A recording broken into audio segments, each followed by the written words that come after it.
Everyone, Mega7Ro here. How are we doing today? Welcome to another Dragalia Lost video. I love this game. Again, I can't help it. This event is amazing.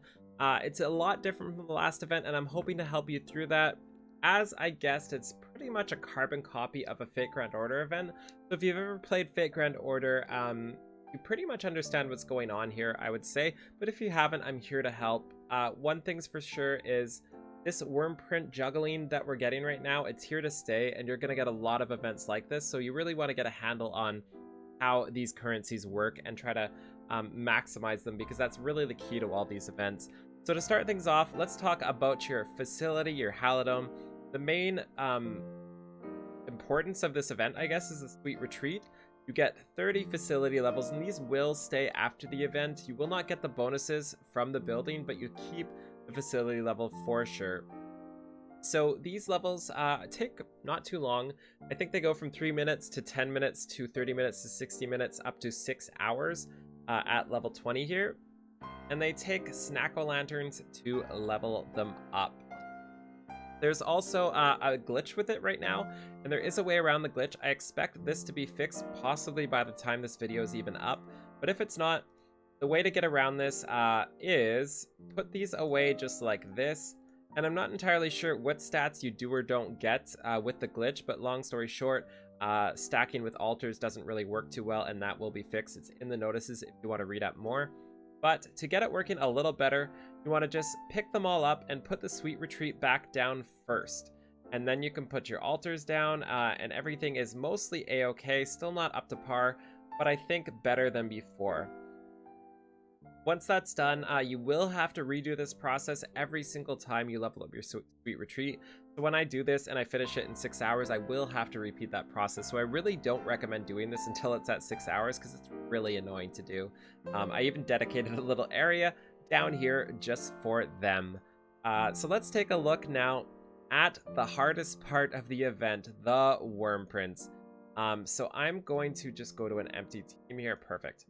And for those of you who don't know, if you click sort here, if you click sort at the bottom and you click event perks, event-related event perks, it will filter through just to the events. And this is generally all you ever want to use for events like this. You want event Wyrmprints on every single person. So there's a bunch of them here. Let's go through the 5-star gacha ones first. That's this one, and this one. This one is of Tricks and Treats, and this is amazing art, by the way. I'm so impressed with this. I did somewhat limit break this a little bit, and this gives you 50% trick or treats. The rest is a-okay, but all you really care about right now, 50% trick or treats. This next one here is another 5-star gacha CE of Cleo, and again 50% trick or treats. And the 4-star gacha one is Silk, and that one is Snack-O-Lanterns. We'll go through what each thing is in just 1 second. And the other one here, Pumpkin Pail, is again Snack-O-Lanterns, and both of those are 50%, I believe. Yeah, both are 50% and both are MLB, so usually they're 25%. Then there is the event CE that you do get for free. I think you get 7 of these, correct me if I'm wrong, free. And these give 50% when MLB'd, or 20% or 25% when not MLB'd. And mine is currently MLB'd. As for when you should MLB them, this is a tough question. In general, it depends on how many others you have. So the general bonus right now is 25% per Plunder Pals. So for your whole team, if you have 4 of those Plunder Pals on, you get 100% bonus. But let's say you only have 5 Plunder Pals.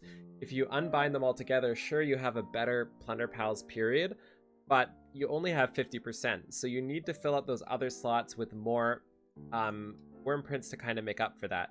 So for example, I was able to do this here and MLB this because I have these as additional. So I'm able to have this as 50% and then these at 25% each, for example, to give me 125% instead of the 100%. So I really don't recommend you MLB them until you have, I think, 7 in total. So a fully MLB'd and then 2 extra of some combination of other Wyrmprints to make up for it. But you can do the math yourself and figure it out. So next up, let's take a look at the rewards and the currencies here. The important ones to consider are Trick or Treat rewards. We'll tell you where those come from in a bit, But first, you just need to understand they work exactly like the previous event's emblems. Exact same way, actually. You just get a running total of them, and as you beat the running total, you do just get a bunch of rewards as you go through. They're not consumed at all. It's cumulative, and it just keeps going and going and going. The final reward is a twinkling sand, and it's a lot to farm, but it's definitely worth to do it. This is a grinding game, so you really, really, really need to grind as much as you can, and this twinkling sand is so valuable. You're not going to be able to get these 5-star LE weapons going without these twinkling sands, so keep that in mind, that is super important to do. But if you're not willing to really grind out the maximum here, and you just want to get the minimum that's really important, I really recommend you to go for this Champion's Testament. This is what's really, really, really super important and really easily accessible. I basically had it in a couple hours, I would say. I really think you can pick it up pretty easily throughout the event. There's also a bunch of keys here, they're called. Where are they? Sorry, this is so hard to scroll through. Golden fragments, and these can turn into a golden key. I believe you need 10 golden fragments to get 1 golden key, and that will MLB, or not MLB, it will unbind a single time on a 5-star CE, I think.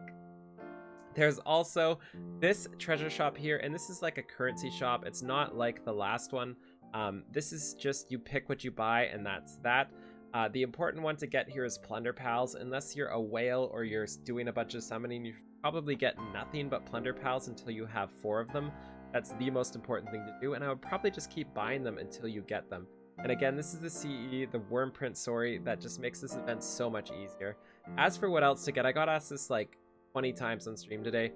You should be getting everything. Like, if you are playing this event and you love this game, you should try to be getting absolutely everything. The Twinkling Sand, again, is the most important thing, and you absolutely cannot leave that behind. There is also a Knight's Testament, which is incredibly important here.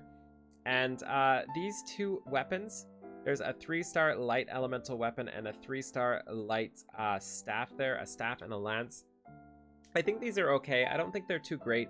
I think 4-star tier 2s are better for most people unless your class happens to line up, but they look freaking amazing, and they're a collectible item, so I really recommend you get these as well. As for everything else, honestly, these are up to you. Get what you want to get, but I can't see myself leaving Consecrated Water behind. I can't see myself leaving mana or rubies behind. I really just can't see myself leaving anything behind, so I'm absolutely going to grind it all out myself, and I really think you should too.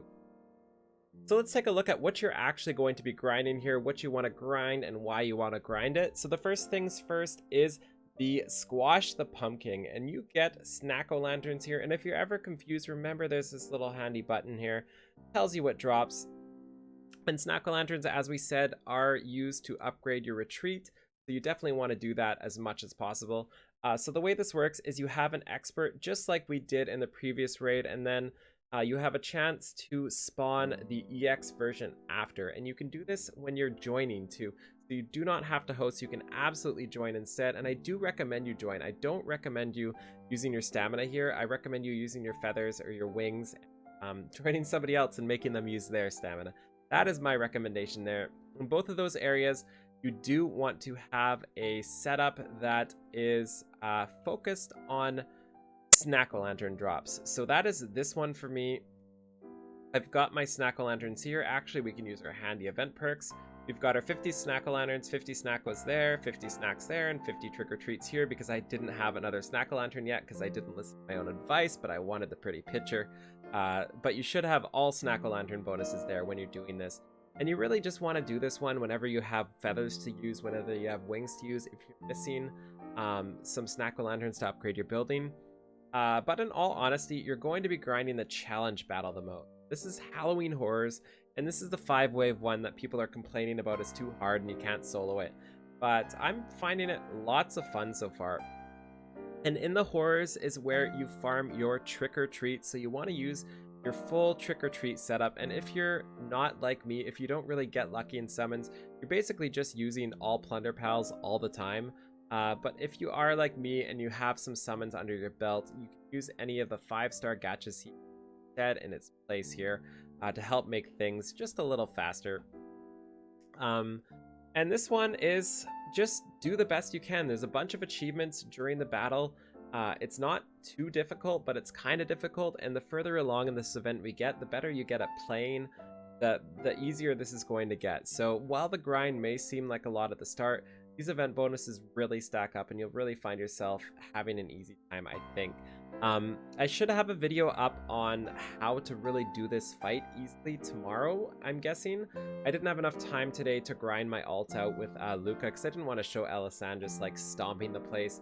I want to show you with somebody a little weaker in the form of my free-to-play version, Luca, and I'll try to have a guide on, you know, the ins and outs of the combat. Maybe if you're trying to push that 2-minute, it'll help you figure that out too. So yeah, that's about it for this event. I'm not sure what else to say. I really do hope I explained this well enough, and if I didn't, if there's anything I can improve here, please let me know in the comments below, because I'm new to this style of video. Like, I'm used to just like rants and raves and talking and excitement. I'm not used to this like put information out there in a clean and concise format. Maybe I need to get better at editing. Maybe I need to have pictures everywhere. But we'll see. So let me know in the comments below if you have any ideas of how to improve these videos for you guys. Anyways, as always, feel free to like, comment, subscribe. Feel free to join us over on Twitch, which would just be fantastic. And you know all this information already because we learned it together on Twitch. And have a wonderful day, and I'll see y'all later. Bye now.